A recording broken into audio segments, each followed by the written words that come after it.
Salve galera, começando mais um episódio do nosso Incendiados Podcast e o nosso convidado de hoje ele é pastor. Nós vamos conversar sobre vida cristã e cultura. Vem com a gente nessa? Bora!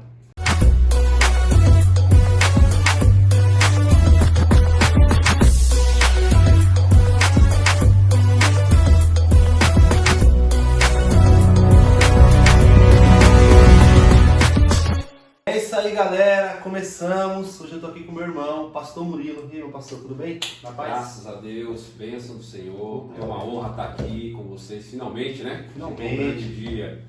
E aí a gente veio participar aí desse podcast aí para conversar mais um pouco, incendiar, é isso aí. Em nome de Jesus. Em nome de Jesus Cristo. Deixa eu falar um negócio pra você que chegou até aqui, abriu esse vídeo, tirou um tempo aí pra abrir, entrar no YouTube, achar o Incendiados Podcast. Curte esse vídeo, curte, comenta, compartilha, porque quando você faz isso, o YouTube entende que o vídeo é relevante e ele passa esse vídeo pra frente. Então, faça esse favor pra gente, se você entrou nesse vídeo, curte e bora aprender de Jesus pela vida do pastor Murilo. Vamos lá. E aí, pastor, como é que foi o seu dia, pra começar? Corrido. Corrido? Vai ser um dia Todo mundo que hoje. vem aqui fala que é corrido. Fui pro Guarujá, fui no centro da cidade, então hoje foi um dia bem puxado, né? Aí cheguei, já vim, peguei a patroa aí, já viemos pra cá para poder participar desse programa bacana que vocês têm aqui. E aí foi assim o dia, e assim é quase todo santo dia, né? Corrido, né? Porque Corrido. descansa no céu, né? Opa, com certeza. Tava falando com o pastor Murilo aqui que é melhor ir pro Guarujá do que ir pro centro de São Paulo, né? Se for de metrô, com certeza é melhor de metrô, porque de carro, De carro é doído, né? sem a menor chance, senão eu ia estar aqui agora. Isso aí. São Paulo é doideira, São Paulo é correria o tempo todo, mas estamos aqui. É isso aí. Pastor, eu queria que o senhor começasse contando um pouquinho da sua história, contando como que o senhor conheceu a Jesus. Como é que foi essa história? Vamos lá. Sou filho do seu Aloísio, Dona Edinalva, irmão da Núbia, de Adriana. Somos em 3. Minha mãe, meus pais católicos, né? Não muito praticantes. Eles puxavam, minha mãe gostava muito da questão do espiritismo, essas coisas. Então eu não tive uma base familiar em relação ao cristianismo. Diferença, né? Não tive. De vez em quando nós íamos à igreja católica, iríamos para procissões, que era no meio da madrugada, então tinha isso na cidade lá. E eu cresci assim, né? A referência que eu tinha era do meu pai, infelizmente ele sempre foi muito mulherengo, então quando eu completei meus 15 anos, meu pai já me levou para sair com ele, para os rolês, para as zoeiras dele. Então assim, a partir dos 15 anos eu comecei a mudar, porque era muito tímido, não era muito caseiro, muito tranquilo, né? E aí quando eu comecei a ter essa mudança, vieram os problemas, né? Porque aí aprendi a mentir, né? Porque quando você tem essa referência em casa, você acaba aprendendo tá meio que errado. Vai seguindo os passos. Vai né? seguindo os passos. Com 17 anos, tinha um relacionamento de uma noite, uma festa, com uma pessoa bem mais velha do que eu. 15 dias depois eu estava vindo para São Paulo para fazer um curso, e quando eu cheguei aqui, eu fiquei 10 meses aqui, aí chegou a notícia de que... Qual cidade que você é? Eu sou de Itabuna, no sul da Bahia, Bahia. próximo de Ilhéus, né? Cidadezinha bacana. E essa pessoa me liga dizendo para os meus parentes, meus tios aqui que estavam aqui em São Paulo, falou assim, olha, tá grávida e tal, e é do Murilo.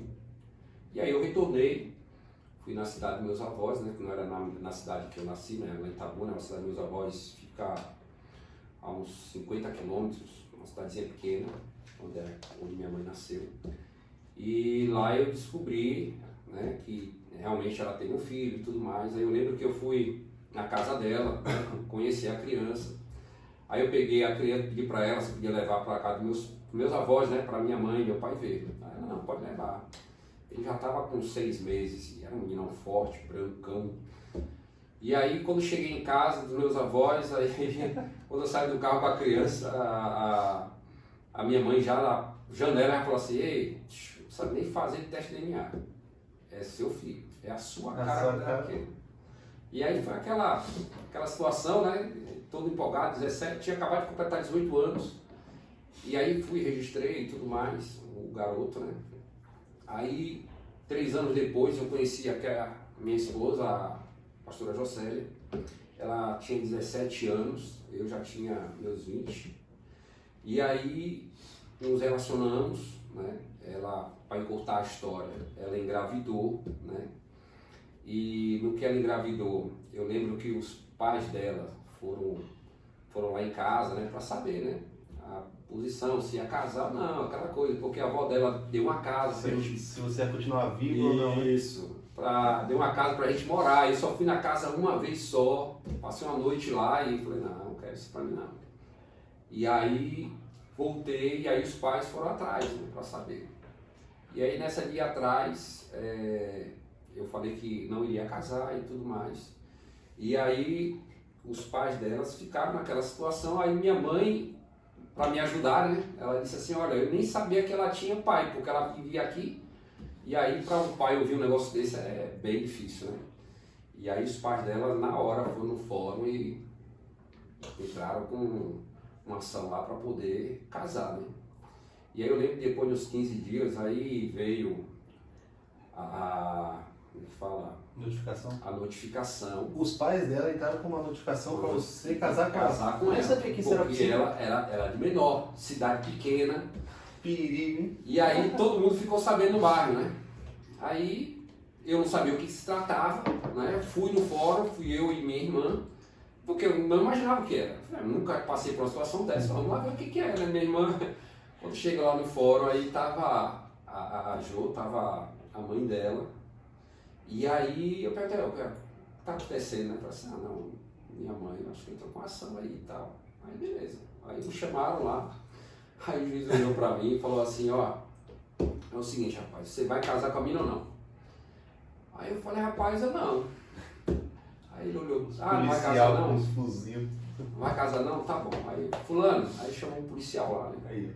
Falou, ó, é o seguinte, leva ele e coloca ele da entrada na delegacia como estuprador, porque ela era menor de idade. E aí eu falei, opa, peraí, vamos... Eu caso. Quero ver no casar. Como é que não casa, né?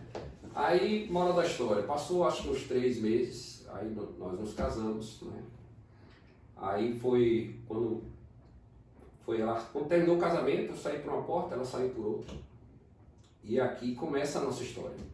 Porque a probabilidade nenhuma de dar certo isso aí, né? Eu tive uma criação, ela teve uma outra criação, ela se converteu, né? Nesse período ela se converteu, graças a Deus. E eu lembro que a tia dela mandou me chamar, né? Uma tia que eu tenho um carinho, um amor muito grande, tia Luciana. E aí eu fui na casa dela, o marido dela já pastor Sérgio, e aí ela chegou para mim e falou assim, olha, é o seguinte, eu vou ler uma palavra aqui, e essa palavra você guarda no teu coração, porque eu creio no meu Deus. E para mim não fazia muita diferença, porque eu conhecia Deus de ouvir falar. Exatamente. E aí quando ela leu a palavra, falava sobre, olha, aquilo que Deus uniu, jamais separará o homem. Aquilo entrou no meu coração de uma forma que depois que eu saí daquela casa, eu lembro que teve um encontro de casais que a igreja dessa tia estava realizando, e aí eu falei assim, eu vou nesse encontro. Aí cheguei lá nesse encontro, e aí ela toda ressentida pela situação que estava acontecendo, e aí ela não deu muita atenção, e a tia dela, não, dá atenção para ele e tal. Aí depois eu saí, aí um dia eu fui na igreja dela, né, desse tio dela, né, que é pastor, e lá na igreja, o líder do tio dela estava lá ministrando a palavra, né? Eu falei assim, vou aceitar. Aí você quer aceitar Jesus? Eu falei, eu quero, né? Tô aqui, sem entender nada, né? Aí eu quero. Foi aquela fé, aquela oração toda, mas na verdade só foi momentâneo, não foi um encontro real. E aí foi aquela alegria naquele dia, mas no outro dia estava eu do mesmo jeito que eu era antes, aprontando, fazendo coisas erradas, que eu digo assim, de me prostituir, porque questão de drogas, aí nunca curti muito, né? Sempre tive muito medo de entrar nessa e me viciar e me perder de vez. Então, nisso eu tive muito medo, não tinha cigarro, nada, mas bebida e prostituição era terrível, porque já teve quem me ensinou em casa, né? E aí eu lembro que, conversando com meu pai, quando o Guilherme nasceu, aí meu pai falou assim, olha, é o seguinte, você quer que eu, meu pai tinha uma oficina de autoelétrica, você quer que eu abra um ponto aí para você abrir uma oficina, para você trabalhar e... Porque assim, nós dois aqui para tirar renda para duas famílias não vai dar certo. Aí eu falei assim, ó, você prefere abrir uma oficina ou ir para São Paulo? Eu falei, eu volto para São Paulo, prefiro ir para São Paulo. Você já tinha morado aqui uma vez? Tinha, e foi quando meu filho, o mais velho, eu estava aqui. Tinha chegado aqui e voltou. Eu passei só 10 meses aqui, né? E eu voltei por causa dessa situação, porque ele tinha nascido e tal, eu queria saber a situação, se realmente era meu e tudo mais. Então eu fiquei, aí foi onde passou esse período de 3 anos, aí meu pai, ele falou assim comigo, falou assim, então vamos voltar para São Paulo, né? E eu e a Jo, a gente estava numa situação que a gente não tinha se acertado ainda, eu vim para São Paulo. Chegando em São Paulo, trabalhei, fui para São Bernardo do Campo, fiquei lá um período, depois eu me relacionei com uma cunhada do meu primo, e nisso vivendo como se estivesse casado. E aí, eu lembro que depois de uns 2 anos mais ou menos, a José falou assim, olha, estou indo para São Paulo para a gente definir a nossa situação. Tudo bem, ela veio para São Paulo. E aí, ela estava frequentando a igreja, e aí eu acompanhando ela, né? Vivendo essa vida dúbia, né? Duas famílias, né? Atendendo a 2 lados. E eu lembro que nessa situação eu fui na igreja que ela estava congregando, uma igrejinha pequena. E o nome do pastor também era Francisco, né? E era uma benção a igreja, bem pequenininha. E aí, mais uma vez, aceitei Jesus. E aí, para agradar, né? Achando que isso aí ia agradar ela de certa O forma. pastor Silvio aqui, ele falou que aceitou Jesus umas 9 vezes. Sério? Você conseguiu bater o recorde dele? Eu só fui 2 vezes. O pastor Silvio falou que toda vez que ele ia, ele levantava a mão. Pressionado, né? Porque às vezes as pessoas ficam, vai aceitar hoje, vai aceitar Você tava hoje. no foco, né? E aí você fica, cara, será que eu aceito ou não aceito, né? Você fala, não, aceita, né? Vamos lá. Pra Mas parar de falar, sem né? ter a menor noção do que estava fazendo. Mas nessa questão eu fiz mesmo para agradá-la. Então, quando levantei, aí tal, ela achou que dessa vez iria, e ela acreditando naquela promessa que Deus havia feito para ela. Porque ela sempre foi uma menina de oração. E aí eu lembro que nesse meio período ela engravidou do Gabriel. Aí eu me batizei, né? Foi até lá no Embu das Artes, num riozinho que tinha lá. Olha que loucura, sem a menor noção. E aí eu fui e falei assim, não, eu vou porque de repente vai acontecer um milagre e eu vou ser transformado. Porque assim, eu sinceramente eu não queria mais viver aquela vida, sabe, com a família aqui, correndo com outra família lá E aí eu falei assim, não, vamos ver, né? Queria dar um jeito na vida. Acreditando que aí eu conversava com ela, falei assim, o que é o batismo? Aí ela me explicava, o batismo é você nascer de novo e tal. Eu falei, pô, então vou nessa, né? Eu vou nessa porque eu quero ver se vai ter essa transformação, esse nascimento de novo. E aí eu fui batizado e tal, só que continuava na mesma pegada. E aí eu lembro que aí eu fiquei desempregado, né? Que eu trabalhava numa empresa de guinchos lá de São Bernardo do Campo. E aí a empresa faliu. E aí eu falei, Jô, seguinte, minha irmã estava aqui, minha irmã do meio, estava trabalhando um pouco de açúcar na época. Aí minha irmã, Murilo, estou indo embora porque nosso pai está doente, né? Meu pai teve câncer e eu vou para cuidar dele. Então eu pedi conta do trabalho, vou embora. E aí eu conversei com a Jô, falei, Jô, é o seguinte, é melhor você voltar, né? Ela estava grávida do Gabriel. Ela já tinha ganhado o Gabriel, melhor dizendo, o Gabriel já tinha nascido, tinha acho que 1 mês, 2 meses. E aí eu falei assim, ó, volta, porque até eu voltar a ter um emprego, me estabilizar de novo para poder ver se volta. Só que essa brincadeira foi mais 2 anos, né? 2 anos assim, a gente separado e eu vivendo com outra pessoa. Até que chegou um dia que meu pai, ele ficou bem doente. E aí eu já tinha programado com ele que eu ia retornar para a Bahia, que eu ia tomar conta da oficina, tocar o negócio dele. E aí, nesse meio período, eu tinha marcado para, vamos supor assim, para o final do ano, para poder voltar. Que era o tempo que eu queria para poder me ajeitar para ir embora. Quando chegou no mês de agosto, meu pai faleceu, dia 30 de agosto, meu pai faleceu. E aí foi aquela correria, fui pra Bahia, peguei um voo, e aí lá no velório, a Ju estava lá, e aí a gente conversamos e tudo mais, aí eu sepultei meu pai, e aí eu conversei com minha mãe, falei assim, olha, e agora, o que é que eu faço? Volto ou fico em São Paulo? Aí minha mãe, não, você fica em São Paulo, você já tem seu emprego, aqui eu me viro, eu dou um jeito aqui. Ok, então foi isso que eu fiz, voltei, continuei meu trabalho. E aí a Jocélia pegou e resolveu, falou assim, olha, eu vou agora voltar para São Paulo com as crianças e você arranja um lugar aí, porque eu não vou mais ficar aqui com minha mãe não. E eu falei, tá bom. E aí ela fez isso. Isso já foi uns 4, 5 anos desde que a gente tinha casado. E aí ela veio para cá, aluguei uma casa, que foi ali perto na Joaniza mesmo, ali próxima da igreja, onde a gente congrega.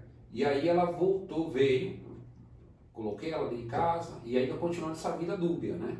Ficar um pouquinho lá, mentindo para um, mentindo para outro, para outro e tal, aquela vida toda enrolada. Até um dia que ela chegou para mim e falou assim, olha, eu já não estou mais aguentando a situação, né? Essa vida que a gente está levando, ela descobria as traições, descobria tudo isso e aquela coisa, e ela sempre firme ali na posição dela, chorando e tal. Aí até que um dia eu falei assim, olha, sabe uma coisa, eu vou na igreja. E aí eu fui, já, antes de eu orei ao Senhor, eu falei assim, olha, é o seguinte, eu não quero mais saber.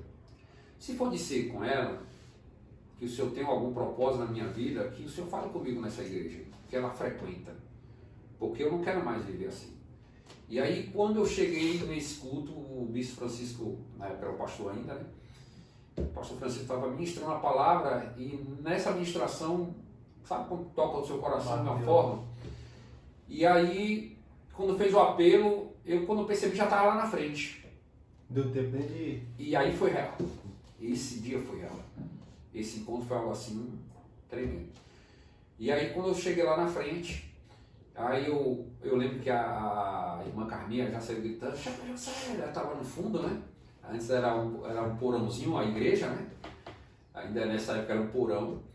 E aí eu lembro que foi aquela alvoroço e tudo mais, ela meio descrente, né? Porque já tinha sido 2 vezes, já tinha acontecido e não houve uma mudança, não houve uma transformação. E aí começou o processo, né?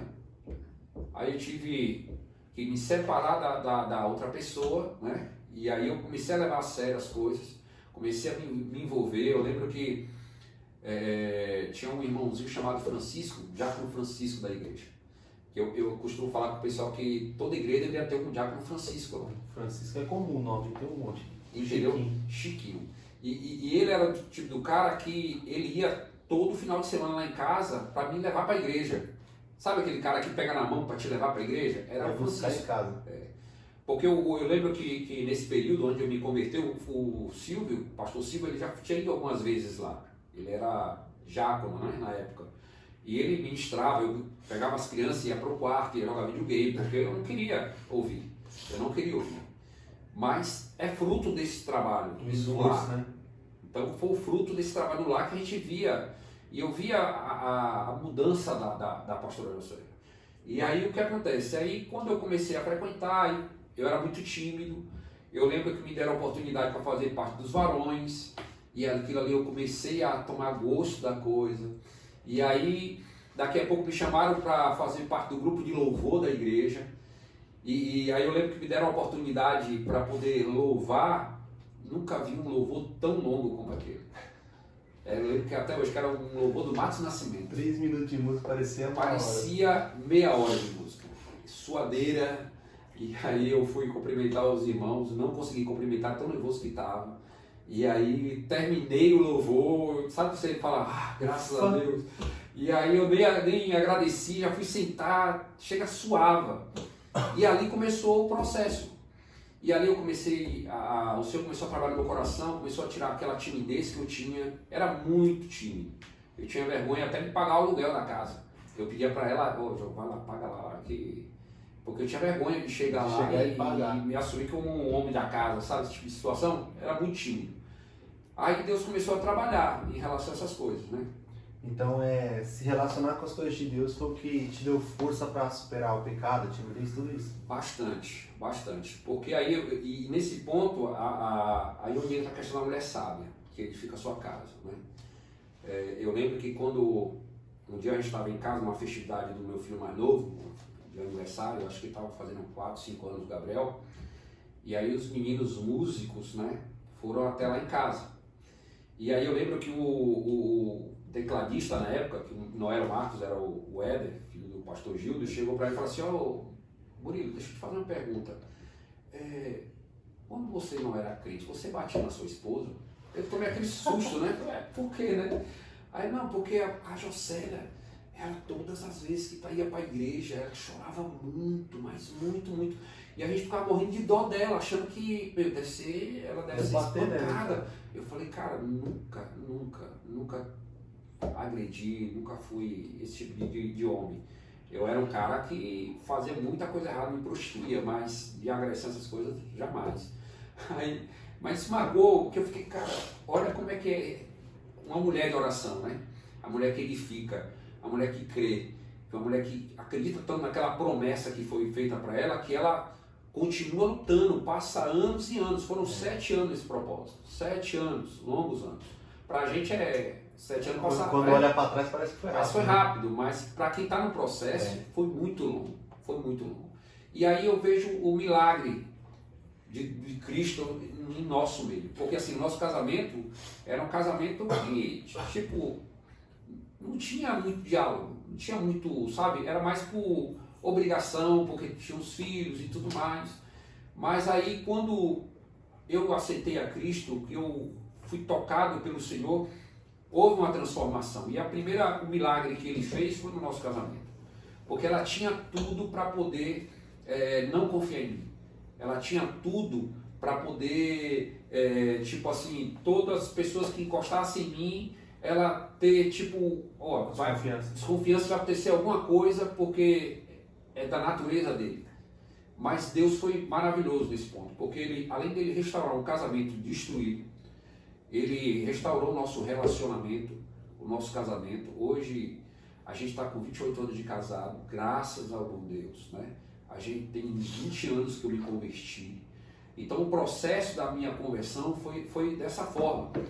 E aí eu lembro que a gente, conforme você vai se envolvendo, eu lembro que o pastor Silvio, na época ele era diácono, e ele foi um grande exemplo para mim em relação a essa questão. Eu ficava muito observando o que ele fazia, né? E aí eu vi o prazer dele de trabalhar na casa do Senhor, né?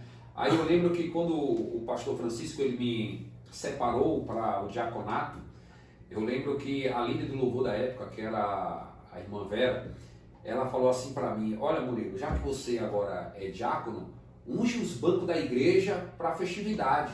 Eu nunca nem imaginava o que era aquilo. Aí eu lembro que eu desci, aí estava o pastor Antônio, que o senhor não estava. Eu falei: pastor Antônio, olha, me pediram para me ungir os bancos, você pode me ajudar?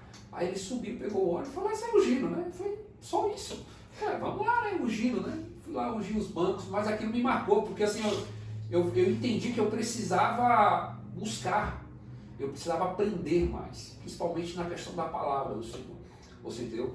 Porque aí quando você vai para a palavra, você começa a aprender que isso aí é antibíblico, porque você não tem base bíblica para poder ficar ungindo banco, esse tipo de situação. Pegando óleo e passando no banco diretamente. No banco, você entendeu? Passando no banco. Eu falei, cara, mas quando a gente é ignorante na questão da palavra, ele é uma tecla que eu até hoje eu bato, que a gente precisa conhecer a palavra. Com certeza. A gente precisa conhecer, porque senão a gente se tornamos ignorantes. E todos, né? Todos.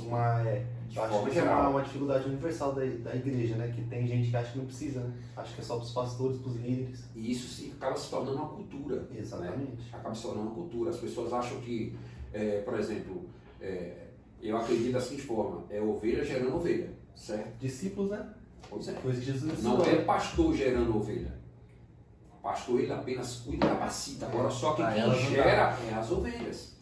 Né? É a ovelha, quando ela gera, ela quem dá o leite, ela quem cuida, né? E o pastor vai zelando, né? Vai tratando, vai fortalecendo.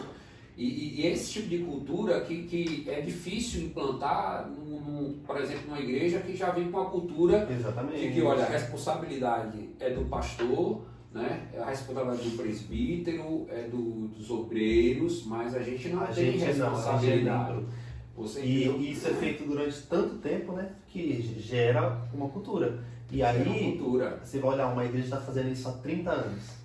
Para eles, o errado se torna certo. Se torna certo. Aí você pega a Bíblia e você fala, mas isso aqui tá errado. Ele, não, tá certo que eu faço isso há 30 anos. Mas o que acontece? É porque, infelizmente, existem algumas lideranças que elas ensinam da seguinte forma. Ó, você tem que cuidar do espiritual, mas a questão da palavra, do conhecimento, você tem que tomar cuidado porque a letra mata. Então, sempre, os mais antigos sempre traziam isso, ó, toma muito cuidado. Eu entendo, de certa forma, porque tem que ter um equilíbrio, certo? Exatamente, tem que ter um equilíbrio. Mas a gente não pode ignorar o conhecimento. O problema é que isso chegava a tal ponto que começava a ignorar o conhecimento bíblico. E achava que só a oração, você entendeu? Só a busca da oração, a busca dos dons do Espírito, aí entra na questão de Coríntios, né, que era cheio dos dons, mas não tinha a profundidade da palavra, né? É tanto que a gente vai ver Apolo, a Bíblia vai trazer uma narrativa que Apolo ele era um cara, né, bem avivado, era um cara, né, só que porém ele não tinha profundidade da questão da salvação, da questão do ministério de Cristo. E aí a Bíblia vai dizer que um casal chega, o adota, né, que é Priscila e Áquila, convida-o para poder ministrar sobre ele, né? Não, o Apolo foi Priscila e Áquila que ajudaram ele, né, a poder ter esse conhecimento. É tanto que quando ele é tão bem educado que vai chegar lá e vai dizer que na igreja ela confunde, né? Alguns eram de Apolo, alguns eram de Paulo, ou era de Pedro, na igreja, né? E alguns eram de Cristo, né? Então a gente percebe que havia essa questão da divisão, por quê? Mas não é porque havia uma competição entre os apóstolos, mas é porque as pessoas elas gostavam da eloquência do Apolo, né? E Paulo sempre foi mais tranquilo, né? Sempre foi um cara que pautado na palavra, porque era mestre, né? Ele é um cara mestre. Então, assim, hoje quando a gente olha para a igreja, a gente vê essa cultura de que, olha, o espiritual e a palavra tá um desequilíbrio, né? O espiritual está aqui, mas a palavra está aqui embaixo, né? E aí quando você vê algumas questões de conhecimento da palavra, aí você vê o quão está desnivelado isso. Então tem que ter um equilíbrio em relação a essas coisas, tem que ter um equilíbrio. Então hoje a gente percebe, é nítido isso, que hoje, claro, mudou bastante a igreja, né? Mas quando a gente olha lá atrás, a gente vê que faltou muito a questão deste ensino, sabe? De estar pautado, né, na questão do conhecimento, de alimentar mais as pessoas, a questão da palavra. Firmar realmente a base desse Exatamente, exatamente. Por quê? Porque hoje, se a gente vê uma igreja onde qualquer situação que se levanta, qualquer adversidade que vem, não tem estrutura.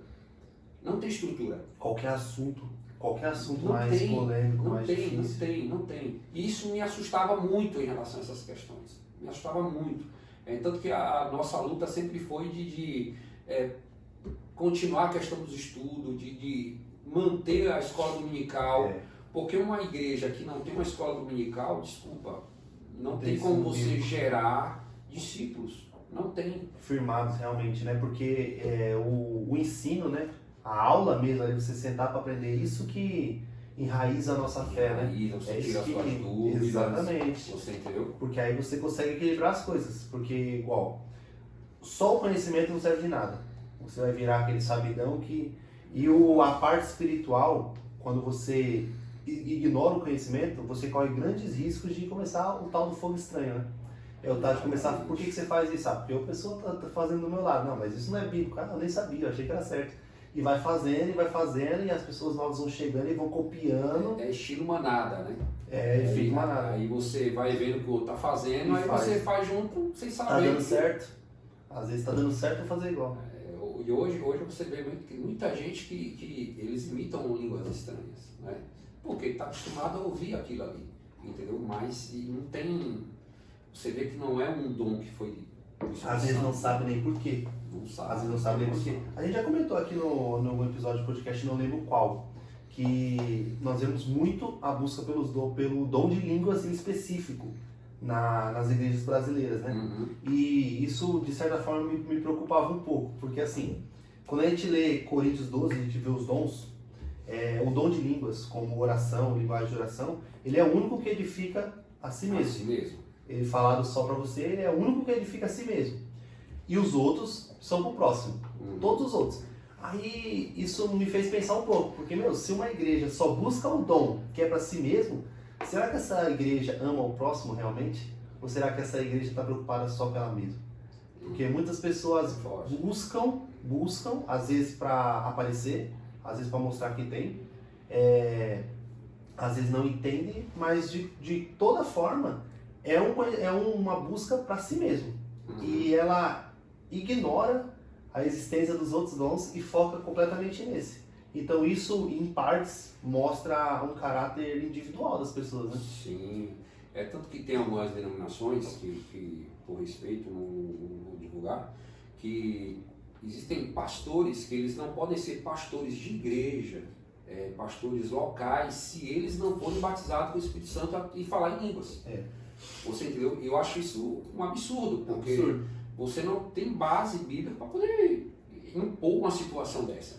Você entendeu? Se o camarada tem o conhecimento da palavra, entendeu? E ele tem a questão espiritual e, glória a Deus por isso. Agora, o falar em línguas, né? Paulo vai declarar o quê? Não adianta nada eu falar muita palavra em línguas se não edificar a igreja. Se não tiver um intérprete para poder edificá-la.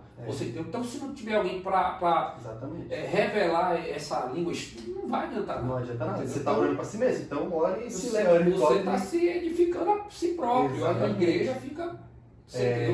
E é perigoso isso. É muito perigoso. Entendeu? E se a gente for olhar, tem melhorado bastante isso nos tempos atuais. Mas antigamente, alguns pentecostais mais radicais, se você não falasse línguas nem pro céu, você ia, eu acho. Era praticamente uma parede dentro da igreja. Aí a gente vê a questão da ignorância. Né? E o senhor mesmo fala sobre isso, né? Que a gente não pode ser ignorante em relação às coisas do reino. Então, quando você percebe esse tipo de situação, aí você fala, preciso aprender. Né? Eu lembro que eu falei até com o pastor e ele me indicou um estudo, né? Para teologia básica, e eu fiz um pastor maravilhoso, pastor César Ferreira, de Deus, muita bênção. E vai ser bênção, porque é uma bênção. Não para exaltá-lo, né? Porque a glória é para o Senhor. Mas a gente, quando começa a aprender a questão da palavra, é como um leque se abre, a visão se estende. A mente explode com esse Você entendeu? Você fala, cara, é como se eu estivesse com um tapa aqui e eu só estava olhando para frente, não estava olhando para a extensão do que é o reino de verdade. E aí quando você começa a aprender, você fala, gente, olha só o que eu estava fazendo. Porque muita gente pratica errado. Exatamente. Porque a gente aprende errado. Você entendeu? E aí quando você aprende o certo, aí você começa a ficar tranquilo, a observar as coisas, tenta corrigir, né? Você tenta corrigir o que estava errado, né? Mas quando já se tem uma cultura, é difícil. É difícil, tem a resistência, né? Você tem a resistência. Então você tem que ir levar aos poucos, até plantar outra cultura, né? Para poder chegar lá, né? Mas é tremendo quando a gente tem esse entendimento. Você começa a querer, e aí você tem fome de que as pessoas também alcancem isso. Você não quer só para você. Exatamente. Você quer que os outros também experimentem esse nível de conhecimento. Entendeu? Né? E abre a mente, né? Reconhece. Abre a mente. Você entendeu? Porque a gente fica muito no raso. Né? E aí quando você entra nessa questão da teologia, aí você começa a entender que você também não pode só buscar só a questão do conhecimento como que nem algumas pessoas que se tornam algo crítico. É como um troféu, né? Entendeu? Eu vou para a igreja e aí eu vejo os erros do meu pastor, eu vejo o erro de outras pessoas e fazer com isso que eu começo a apontar e ao invés de agregar, eu estou criando uma divisão no meio da igreja. O menino veio aqui, o Rodrigo, ele falou que esses caras aí, eles são como se fosse sommelier, o cara experimenta vinho. Ele vai para a igreja para ficar avaliando as pessoas. E aí você deixa de cultuar para ficar observando.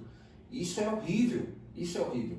Porque quando você vai primeiro para a igreja, você vai, o exemplo que a gente tem de Cristo é um encontro, certo? A igreja não é só para você adorar a Deus, é um encontro. Porque quando Jesus ele vai ter com os discípulos na última ceia, é um encontro. E na ceia a gente fala o quê? É a comunhão, é a unidade, partir do pão, é eu estar aqui com o meu irmão, você entendeu? Então assim, igreja é isso, é a unidade, é o corpo de Cristo. Né? Esse é o exemplo que Cristo nos dá em relação a isso. Então quando a gente percebe que às vezes você está indo para a igreja apenas para fazer avaliação, né, no que está certo ou o que está errado, você deixa de cultuar a Deus. Você deixa de estar fazendo parte do corpo para ser um individualista. Né? E aí é onde mora o perigo, né? Porque a igreja ela sofre com isso. Quando tem um que está fazendo de um jeito, outro faz de outro, e aí a gente entra naquilo que a gente comentou na instante, né? Eu sou de Paulo, eu sou de Pedro, eu sou de não sei quem. E o problema é que essas pessoas, o problema tá quando essas pessoas em momento algum se juntam e conversam. Vamos alinhar isso aqui. Pois é. As pessoas não fazem isso, né? Não fazem. E aí cria grupos. Cria grupo, cria divisões. E aí é um perigo muito grande, muito grande. E a gente tem vivenciado isso aí, Isso aí tem em todo lugar, não tem jeito? Tem em todo lugar. E só para a gente seguir para uma outra parte, a gente estava falando sobre a questão do chamado, agora me recordei de algo muito interessante. Eu lembro que uma certa vez fui levar a avó da Jocélia e a tia dela na igreja. E eu estava com o carro de um cliente, nem era o carro do meu pai, era o carro de um cliente. E eu lembro que chegou na igreja e falou assim, olha filho, fica com a gente aqui no culto hoje. Eu falei, não, porque eu já tenho um compromisso, eu vou levar uns amigos, um primo, numa cidade vizinha, que vai ter uma festa lá, mas outro dia, filho, tem certeza, olha, fica hoje aí, Deus tem algo para você. Eu falei assim, não, deixa para outro dia. E aí eu lembro que eu entrei no carro, peguei a turma na gandaia, fomos para a cidade, e eu era um cara que corria muito mesmo, só andava com o pé embaixo. Só que nesse dia estava uma garoinha fina, e eu estava na BR-101, a BR-101 sempre foi uma muito perigosa, né? E nesse dia eu estava andando 80, porque eu sempre tinha algo comigo. Quando eu estou conversando com alguém, eu não consigo me concentrar muito, então eu diminuo a velocidade para segurança. Nesse dia eu estava andando a 80 por hora. E aí tinha uma curva chamada Curva da Morte. Olha o nome. E aí, no que eu entrei na curva, o carro com os pneus novos, o carro estava totalmente novo, o carro. O carro, de repente, o fundo rodou. Saiu de traseira. E aí eu soltei o volante, falei, não dá para segurar. E Deus foi tão bom nesse dia que não vinha caminho, porque era muito caminhão, fluxo muito grande de caminhões nessa estrada. Não vinha ninguém. Aí eu lembro que a gente entrou de ré numa ribanceira. A ribanceira mais ou menos da altura dessa parede aqui, de ré, de lado, o carro não capotou. E aí estava todo mundo no fundo, e como eu entrei de ré, o pessoal achava que a pista estava atrás. E aí o pessoal entrou no brejo, aí tinha que resgatar o que estava meio para lá de Bagdá, enfim. E aí tinha uma fazenda ao lado que eu tive que ir pedir ajuda, né? Aí eu lembro que eu bati palma, mas saiu o Senhor de dentro da casa. Aí eu, meu amigo, tudo bem? Eu sofri um acidente aqui na estrada e eu estou precisando de um facão para poder, que o mar estava muito alto, para poder a gente ver onde está o carro e tal, para poder ver se a gente consegue tirar o carro de lá.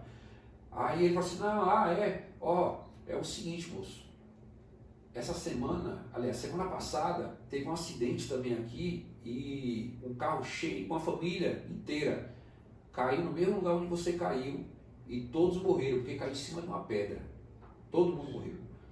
Aí eu tomei aquele susto, né? Aí eu fui, peguei o facão, fui lá. Quando eu cortei, era uma distância de uns 1,5 metros, 2 metros. Então estava pedra. Só que a gente não via à noite porque o mar estava cobrindo. E aí sabe quando você fala, meu, Deus foi muito bom com a gente. Aí eu lembro que quando eu fui devolver o facão, eu falei para ele, olha, a pedra que o senhor falou está do lado do carro. Aí ele falou assim, Pois é, todo mundo morreu naquele carro. Eu falei assim, olha, depois dessa aí eu vou me tornar crente. Aí ele olhou para mim e falou assim, por que você ainda não é? E aí você já vê que Deus já estava dando um livramento e já tinha um propósito na minha vida. né? E a gente não entendia. Então hoje a gente olha para a história da gente lá atrás e fala, Começa a enxergar, né? como Deus foi generoso com a gente. A gente totalmente perdido, mas ali a gente vê que realmente era um plano de Deus, de mudança, transformação. E eu lembro que minha mãe, quando eu falei que eu me converti, ninguém acreditou na família. Ninguém. Eu acho que 1 ano, 2 anos depois a gente voltou para lá, né, de férias. E aí eu lembro que minha mãe, acreditando que eu estava ainda fazendo coisa errada, aí ela falou assim, ó, mas ela falou brincando, né? Falou assim, ó, tem uma menina conhecida minha aí que quer te conhecer. Isso, a minha esposa estava na casa da mãe, e eu falei assim, não, mas eu não quero mais essa vida para mim. Naquele dia ela entendeu que realmente houve uma mudança. E aí eu lembro que antes da gente vir embora, ela chegou para mim, filho, fica onde você está. Porque esse Deus que você hoje serve, ele mudou a sua vida, coisa que eu não consegui, seu pai não conseguiu. E aí eu me fez lembrar, porque eu tinha muito medo de morrer novo, porque eu falava assim, não, eu vou morrer novo, porque... Do jeito que eu ando? Do jeito que eu ando. E biblicamente falando, porque a Bíblia diz, honra teu pai e tua mãe, eu não honrava. Então os meus dias realmente estavam sendo abreviados, né? E aí você fala, depois você conhece, fala, cara, Deus foi muito generoso comigo. Porque eu tinha essa certeza que ia morrer jovem, né, em uma dessas festas, curtida aí com o carro dos outros, o carro do meu pai. E aí você vê a mão de Deus, mais uma vez, né, nos ajudando e fazendo cumprir o propósito. Né? É lindo, né? É tremendo. Deus é poderoso demais. Muito bom. E como é que foi? Hoje o senhor é pastor dessa igreja. Pela misericórdia de Deus. Mundo para Cristo Joaniza. Hoje você e a Jo lideram lá, né? São pastores. Como é que foi o início disso? Separar da pastor, começar a trabalhar já na liderança, então, em cuidar de pessoas. Como é que foi isso e como está sendo isso? Olha, se eu falar para você que eu sempre sonhei com o episcopado, eu estaria mentindo para você. Nunca foi um sonho meu. Mas eu sempre tive o desejo de servir na casa do Senhor. Sempre tive o desejo de fazer com muita alegria a obra do Senhor, ajudar o meu pastor. Eu lembro que quando me chamaram para o presbitério foi uma surpresa e um medo também, né? Porque eu não me achava capacitado de estar assumindo, porque praticamente um presbítero é um pastor. E aí, quando eu fui convidado, eu de certa forma tive uma certa resistência. Não queria. Eu não achava que era a hora, né? E aí meu pastor veio conversar comigo, eu falei com ele, falei, pastor, eu não acho que é a hora. Eu disse, olha filho, e aquela velha, olha, é Deus que capacita, Deus vai dar graça. Não que ele realmente capacita, ele dá graça mesmo. Mas se você não responder ao chamado, não adianta nada. Se você não entender que você precisa subir mais um degrau, que você precisa se preparar mais, que você precisa buscar mais, não adianta. Não adianta. Porque eu lembro que teve pastores que estavam muito à nossa frente, né? E aí você já estava praticamente passando por alguns que já estavam separados do pastorado. Então assim você fala, gente, eu não estou aí que eu não estou pronto mesmo. Eu não estou pronto para isso. Você entendeu? Aí você fica com aquele medo. E de certa forma é bom você sentir isso, porque é uma responsabilidade muito grande isso aí. Não é para fazer de qualquer jeito. Não é. E aí eu comecei a fazer o trabalho, né? Presbítero. Aí quando, acho que uns 2 anos depois, me separaram para o pastorado. E aí foi que o negócio fiquei bem tenso mesmo, né? E aí eu comecei com o meu pastor mais uma vez, pastor, eu tenho certeza. Eu não me acho que estou preparado ainda, eu acho que eu preciso mais. E aí ele disse, não, eu acho que você está preparado sim, entendeu? Você vai ficar aqui nos ajudando, nos auxiliando. Eu falei, amém, tá bom, vamos fazer esse trabalho. E aí eu lembro que eu comecei a fazer o trabalho, acho que passando uns 2 anos, 1 ou 2 anos, aí eu entrei numa crise, né? A fraqueza espiritual. E aí, fiquei abatidão, não quis mais saber de estar ajudando.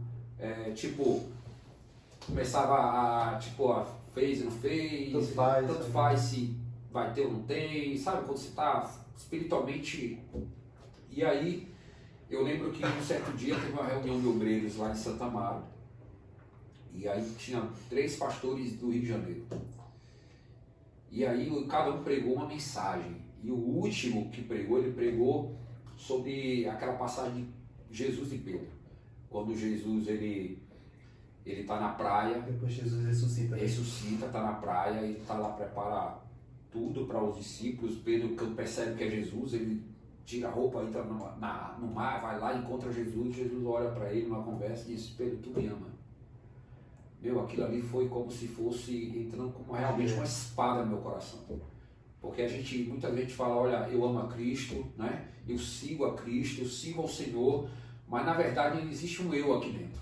Né? Porque aí você começa a questionar algumas coisas, e aí você se torna um questionador da igreja, você começa a olhar só defeitos, e tipo, mas se não está saindo do meu jeito, então eu não quero mais saber. Mas quando aquela palavra veio no meu coração, Vini, eu lembro que eu chorei muito naquele culto.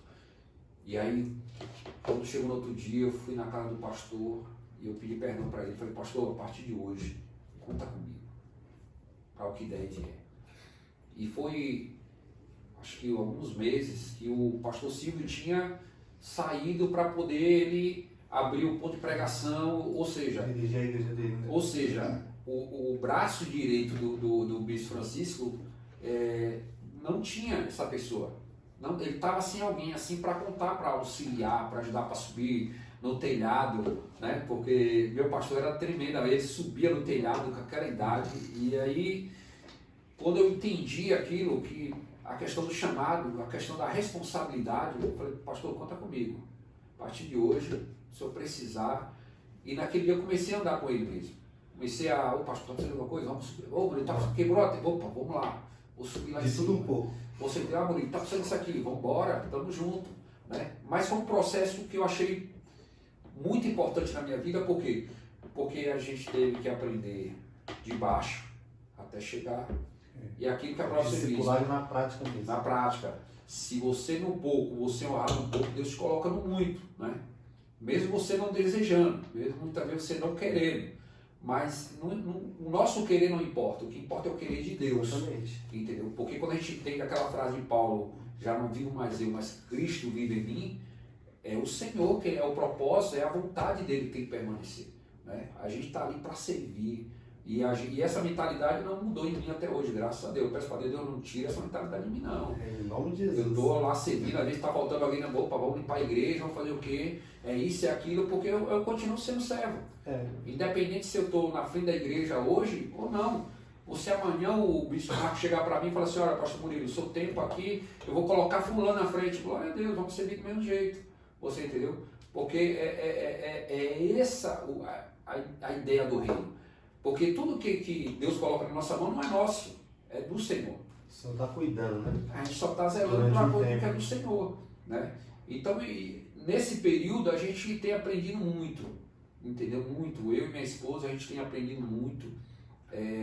Hoje eu entendo muito o que o pastor falava, né, lá atrás, dizendo assim: olha, eu queria que todo mundo fosse pastor um dia para poder saber o que a gente está passando.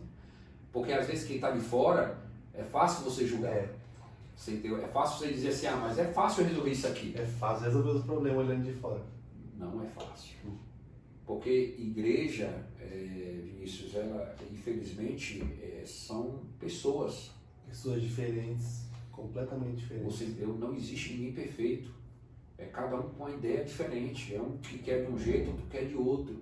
Você entendeu? Então você tem que ter muito a unção da Espírito Santo de Deus e pedir muito ao Senhor discernimento para poder trazer a comunhão e a unidade. Porque senão a gente perde. Como já tivemos situação de perder. Você entendeu? Por causa dessa situação. Por causa de pessoas. Né? Então, igreja é um aprendizado diário, gente. É um aprendizado diário. Uma coisa que eu aprendi, uma frase que eu aprendi é que nunca as pessoas que começam com você, elas vão terminar com você.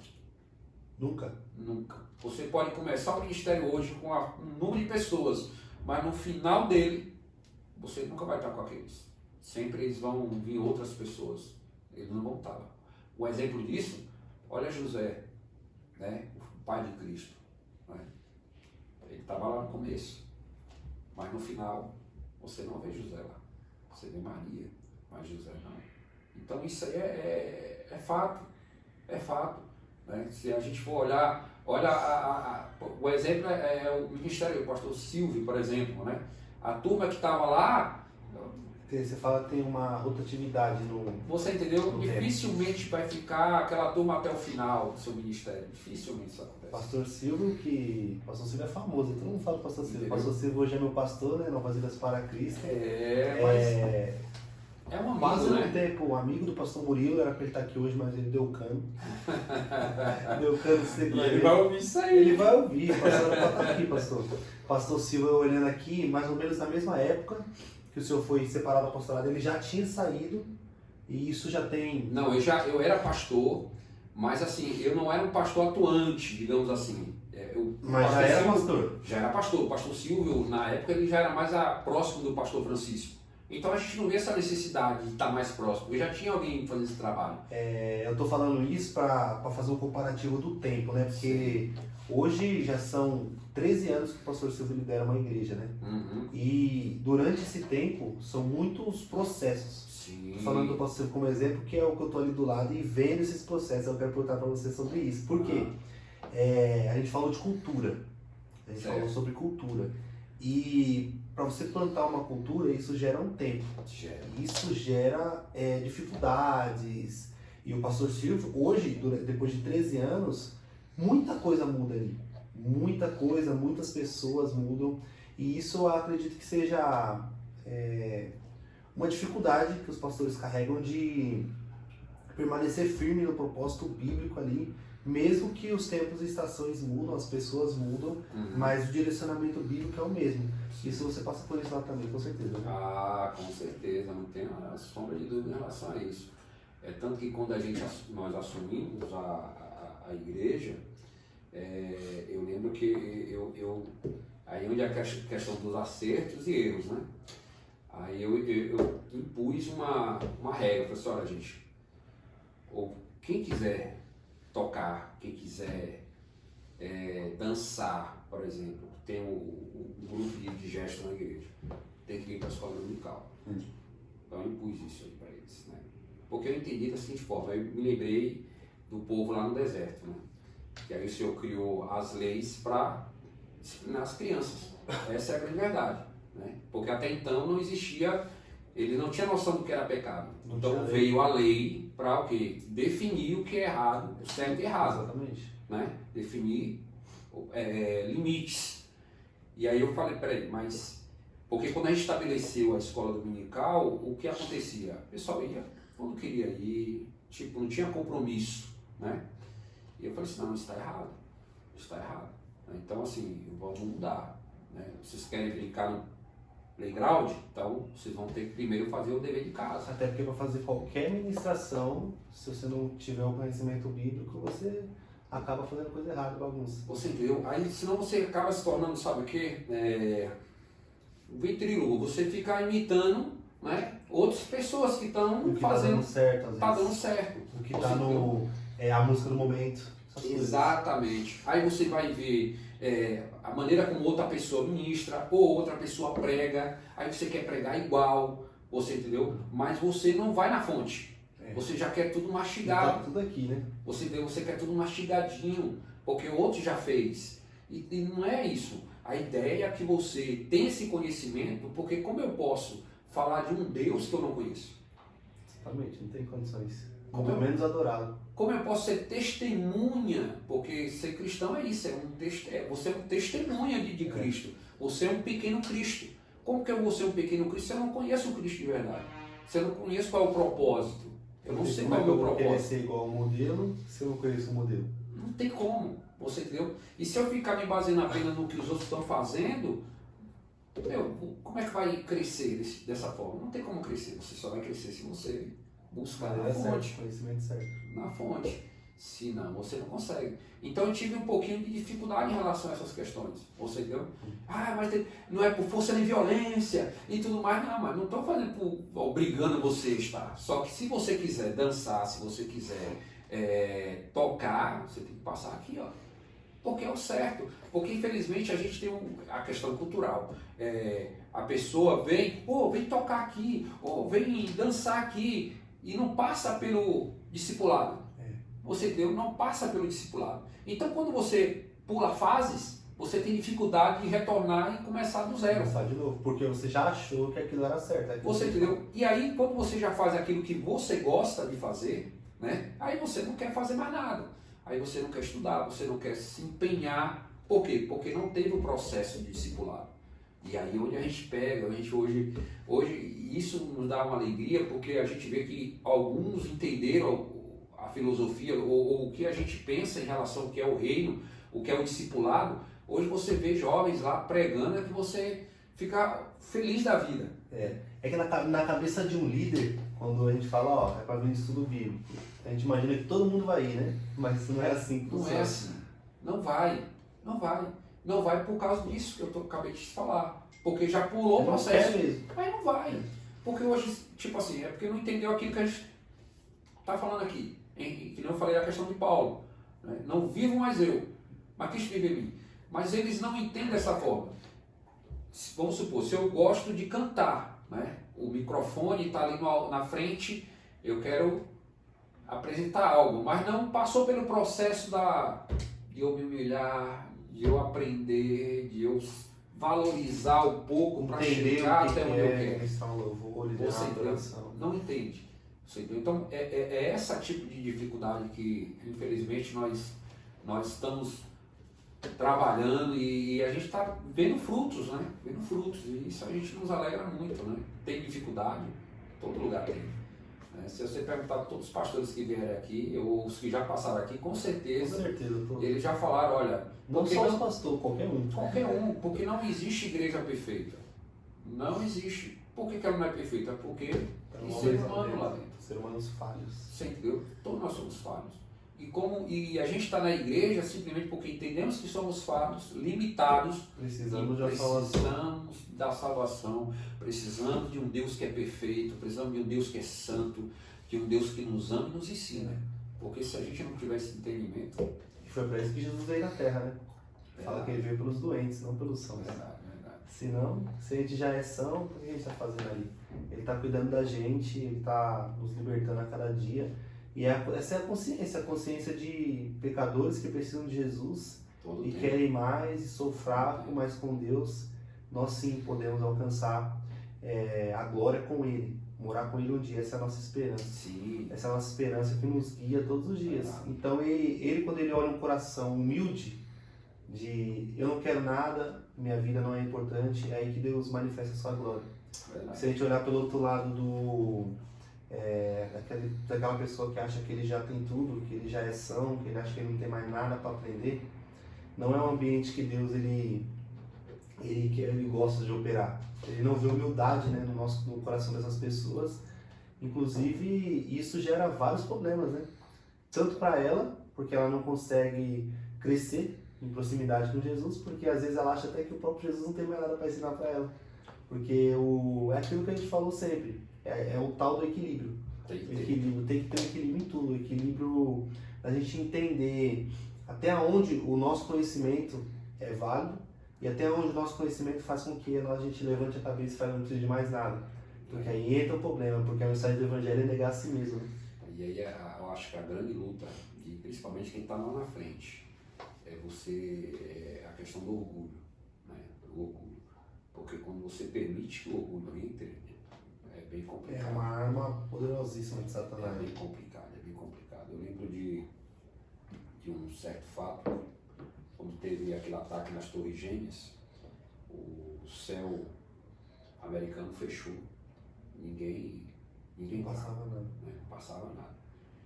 E aí, acho que 2 ou 3 dias depois, um único avião cortou o céu americano. Era do Billy Graham. Que o presidente pediu para ele dar uma palavra para a nação que estava totalmente Destruída. destruída.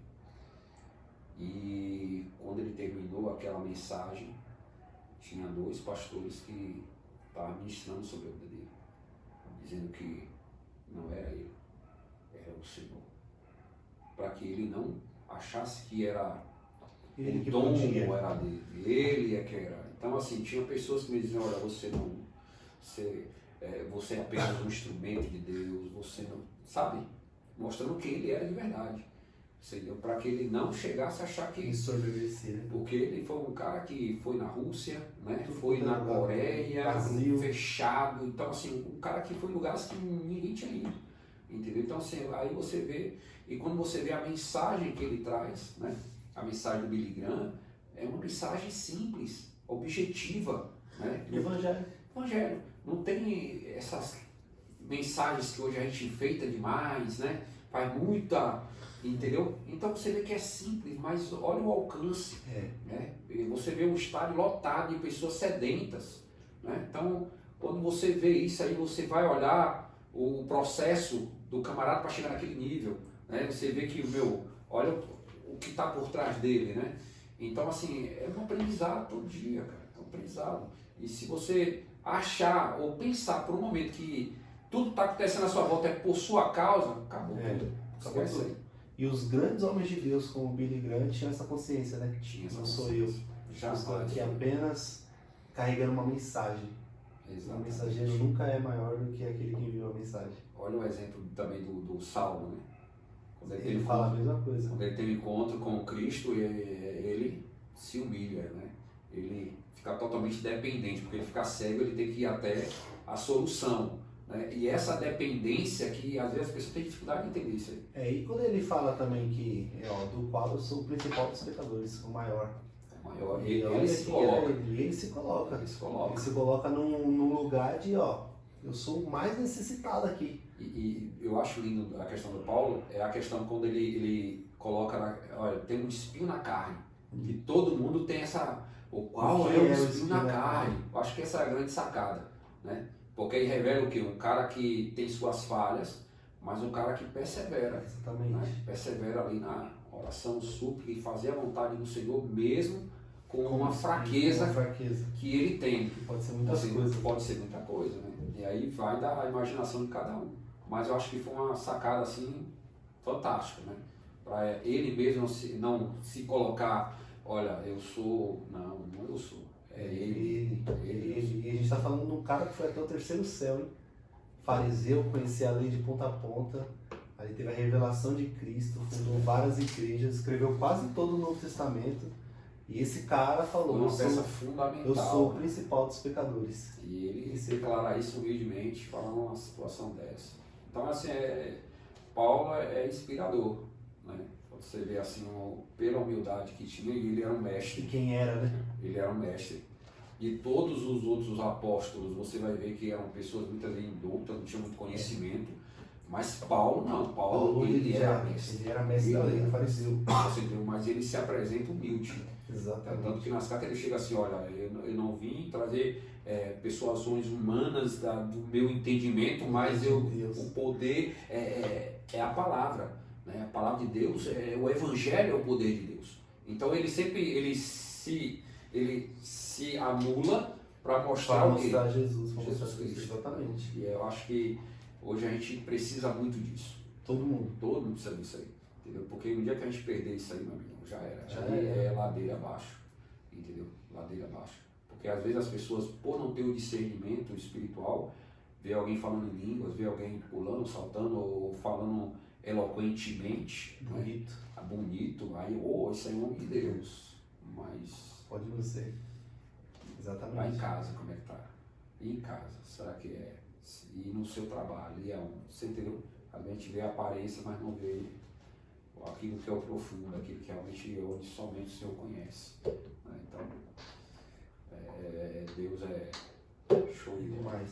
Pastor, para a gente finalizar, queria que o senhor, na sua opinião, né, o que o senhor acha que a igreja, no geral, vamos falar da igreja no geral mesmo, precisa entender sobre maturidade ou algo assim, para que nós pudéssemos voltar os nossos olhos realmente para Cristo, falando de humildade, falando de o que é o Evangelho.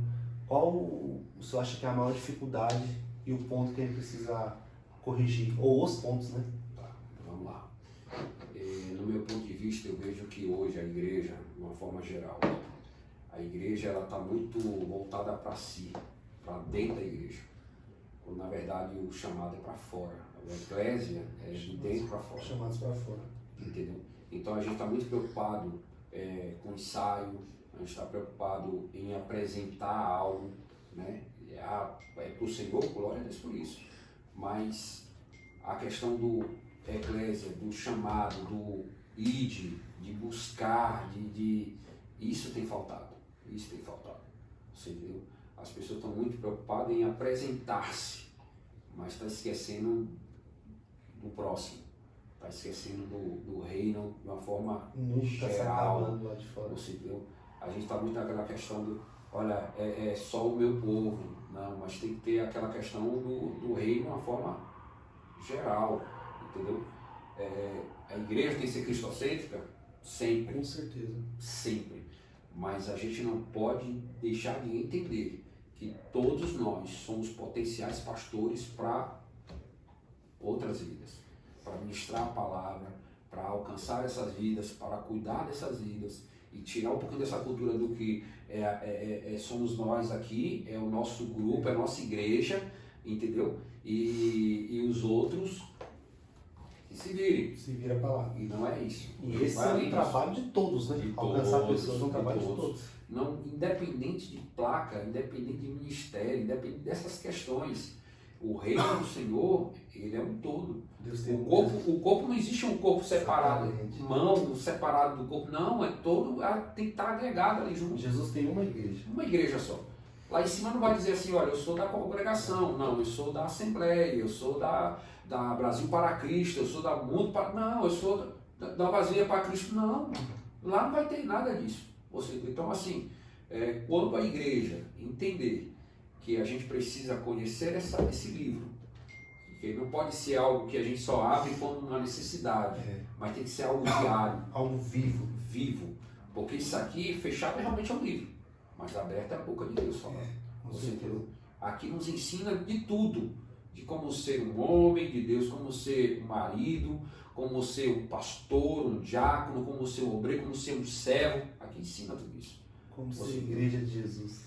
Não é só o Salmo 91, o Salmo 23, 121. Você entendeu? Então, é muito mais do que isso.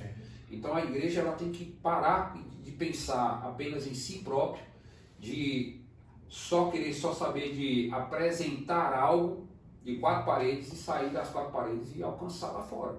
Porque o mundo está aí, Jesus já está na porta. Exatamente. A qualquer momento a trombeta pode soar e aí, o que a gente fez? E o conhecimento, que a gente falou bastante sobre isso, é uma arma poderosa de Deus para abrir a nossa mente. Porque, como a gente falou sobre as pessoas que estão ali há tanto tempo, para elas aquilo ali é só aquilo que existe. E quando a gente vai estudar, igual você falou sobre o Billy Graham, quem é esse cara? Quem foi Billy Graham? Quando a gente estuda sobre ele, nossa, mas o mesmo Jesus aqui da Joanice é o Jesus dos Estados Unidos, que estava com o Billy Graham. O mesmo Jesus da Joanice é o Jesus de John Wesley. Tem mais coisa por aí. A história, eu achei que a história era aqui, mas a história já tem 2000 anos que Jesus começou aí, ó. Então tem muita coisa. Isso abre os nossos olhos e fala, meu, não é só isso. Não é só isso. Então, exatamente isso. A gente precisa parar com essa consciência de que o culto é tudo. O culto ali é apenas o começo da vida cristã. O que vai fazer efeito mesmo na segunda-feira. É um lugar de encontro. Você tem um daqueles que já são igrejas. De comunhão. Você tem, mas a igreja é muito mais do que isso. Muito. Muito mais. Isso que você falou, eu acho bacana, porque assim, quando eu me converti, comecei a caminhar, eu achei que era só a história da Bíblia que era o suficiente. Mas e depois? Tem uma história toda. E a igreja primitiva, né? Como veio e aonde foi que se desvirtuou a questão do Evangelho, né? O que aconteceu? Qual foi o período sombrio, né? Até chegar aqui entre nós. Por que onde entra Calvino? Né? Reforma protestante. Onde é que essa turma? Você entendeu? John Wesley, né? Em que momento eles entram na história? E isso é algo que falta a igreja, principalmente brasileira, conhecer. Porque isso abre os nossos olhos e fala, meu, o que aconteceu? Inclusive, a igreja muitas vezes perde tempo com debates que não são pontos principais da salvação. E o que aconteceu na reforma foi exatamente isso. Reforma protestante ali, reforma, Deus alinhando as coisas, e depois as igrejas começaram a construir suas teologias e brigar entre si. 200 anos de esfriamento espiritual até vir os grandes avivamentos na Europa ali, Inglaterra. Então, e a gente não pode correr isso de acontecer isso de novo. E é interessante porque há uma promessa, né? Há uma promessa de um grande avivamento em nossa nação. Eu creio. Eu creio muito nisso. Eu creio. Estou trabalhando para isso. Você entendeu? Eu creio nisso. Sinceramente, eu creio muito nisso. Só que a gente tem que preparar essa turma para esse grande momento. Com certeza. Você entendeu? Porque as nações estão olhando, crendo também nisso. Então, assim, esses avivamentos, não é avivamento de saltar para o ar. Arrependimento, salvação. Você entendeu? É de mudança, transformação, porque isso é o propósito do Evangelho, transformação. Mas eu louvo a Deus, porque a gente está vendo que existem igrejas que têm esse comprometimento com a palavra, e essas igrejas estão começando a se levantar, né? E Deus está começando a usar jovens que estão entendendo qual é o seu chamado, que estão indo para cima, e eu fico feliz de ver esse tipo de mudança de cultura. Tem que ter. Entendeu? Porque se não houver... O pessoal mais antigo gostava de falar, Deus está sacudindo a figueira, né? Eu creio que Deus está fazendo isso. Eu creio que Deus tem movido uma geração jovem, uma geração que está clamando para o avivamento, arrependimento, conhecimento bíblico e tudo mais. E o avivamento, a história, aprender sobre o avivamento foi o que mudou a minha vida como cristão. Quando eu descobri o que realmente era um avivamento, eu falei, eu quero isso na minha vida. Eu quero. E aí eu fui descobrir que existem promessas de Deus pelo nosso país de um derramado do Espírito Santo. Eu falei, eu quero. E aí a gente vive uma vida preparando terreno para que isso aconteça. Sim. Pregando para que as pessoas se arrependam. Joel fala disso, né? Depois dessas coisas, o que aconteceu antes? Arrependimento. É isso que precisa acontecer na igreja. E hoje a gente vê que a teologia da prosperidade está tomando um lugar que antes era do que? Do arrependimento. Doutrina de demônio. Então as pessoas hoje estão querendo muito ser cristão pelo aquilo que Deus pode oferecer para elas, né? Quando na verdade o seu tem transformação de caráter. Volta de novo pro eu, né? Reconhecer o pecado, reconhecer que nós precisamos se humilhar, entender que sem Cristo, filho, não tem salvação. Não tem. Pode ter muitos deuses que prometam muitas coisas, mas para chegar no céu é só Deus. Isso aí, não tem jeito. E aí hoje a gente vê que falta muito isso nos púlpitos, falar sobre arrependimento, falar sobre o fim dos tempos. Né? É mais fácil você interagir falando sobre bênçãos, sobre milagres. Não gera discussão, não gera nada. Né? Sobre pessoas que vão para reuniões apenas para ver revelações. A maior revelação é a palavra de Deus. Exatamente. Viva, que transforma, e o mundo tem medo dela. Apocalipse fala que o Espírito de profecia, Jesus é o Espírito de profecia. Apocalipse morre de medo dela, porque ela continua ainda transformando vidas. E é por isso que o mundo tenta calar ela, tenta mudar ela. Vai tentar até o fim, mas nunca calará. Até o fim, as testemunhas fiéis. É isso aí. Diante desse assunto, eu queria indicar um livro, A História da Igreja Cristã. Nada mais do que a nossa história. A história da Igreja Cristã, como tudo começou. Esse livro aqui é um resumo. Você chegou até esse vídeo e está assistindo, coloca na igreja, a história da Igreja Cristã. Você vai achar lá, é baratinho. E aqui ele conta o resumo das épocas, de como tudo aconteceu ali, os reformadores, os avivalistas, o tempo de silêncio, o tempo sombrio, o que aconteceu até chegar no pentecostalismo aqui em 1900, que se a gente for olhar perto da história, é novo, né? 100 anos atrás, 120 anos atrás. O que aconteceu antes disso? Tá aqui, ó. Então é uma leitura bem legal para conhecer. Agrega, acrescenta, né? Conhecimento, desperta a vontade de saber mais. Muito mais. E orar por aquilo que às vezes a gente acha impossível, né? Eu já escutei de cristão, não, esses caras aí é só na Bíblia, não tem mais pessoas como essas não. Não precisa nem correr atrás, porque não dá, não. Dá sim, o Deus é o mesmo. O Deus é o mesmo. É isso aí. Pastor, muito obrigado. Eu que agradeço. Pela sua presença. Um papo muito bacana. Muito bom. Muito bacana. Espero voltar outras vezes aí. Com certeza. Continuar essa nossa conversa, né? E uma coisa que eu deixo aqui para aqueles que nos assistem, né? Que vocês perseverem, que vocês continuem firmes com o Senhor. Porque eu sei que não é fácil, é uma luta constante, mas a palavra diz que nós somos mais do que vencedores em Cristo Jesus. Então que você continue perseverando, honre seus pastores, esteja ao lado deles, porque eu tenho certeza que Deus tem algo tremendo na vida de cada um de vocês, em nome de Jesus Cristo, amém? Aleluia. Se você chegou até aqui, deixa eu te falar um negócio. Que você pegue todos esses assuntos, essa conversa, a vida do pastor Murilo inspira demais.